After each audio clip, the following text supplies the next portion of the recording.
For all sophomores and juniors at Belton High School, now is the time to request your courses for the upcoming school year. Here's Mr. Cross with more information. So the counselors at the high school have gone into all of the English classes for current grades 10 and 11, and we've given pre-enrollment presentations, and in those presentations students received a copy of their transcript, they've received their grade level course request forms, they received a cheat sheet with like all the classes on there that they can take for next year. And then they were shown where to access the 2018-19 Career and Educational Planning Guide and how to use it. We also passed out A-plus forms for all students, so in the event they're not signed up for the A-plus program, they can go ahead and complete that. So at this point, with having the two curriculum fairs, counselors have gone in and talked with all of the students. We feel confident that both students and parents have had the opportunity to get all the information that they need to make the best choices about classes for next year. When you're choosing classes for next year, you want to think about how many credits you have, how many credits you need, what graduation requirements you've already met, what graduation requirements you still need to meet. And then look at what other classes that you want to take for fun. For example, are you involved in sports? So do you need to have weights? You're involved in choir, band, theater.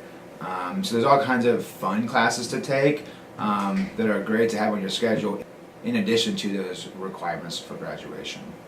So students should have turned in their pre-enrollment forms to English teachers on the 27th of February. The English teachers have now given those to counselors.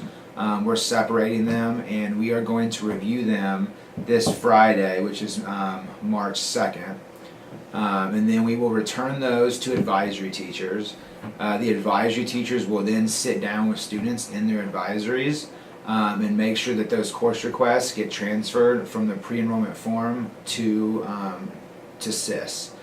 So the form is basically the rough draft, and then when you put it into SIS, that's what makes the course request official. If you haven't turned your course request in form yet, make sure you get your course request form to either your English teacher or Bruce bring it straight on down to counseling. So if you have any additional questions about what classes to choose or how to complete your pre-enrollment form and you need to talk with a counselor, there are two ways to schedule. I guess there are really three ways to talk with a counselor. One, we're out in the hallways between classes for 7 minutes. If you have a quick question, you can just swing by and ask.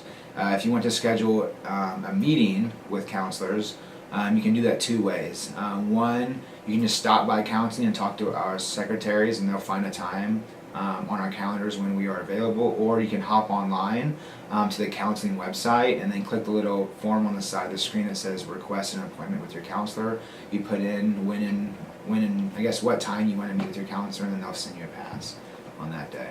Make sure to turn in your course request forms as soon as possible. With Joshua Fife and Jessica Larson, I'm Savannah Truitt for Cutlass TV News.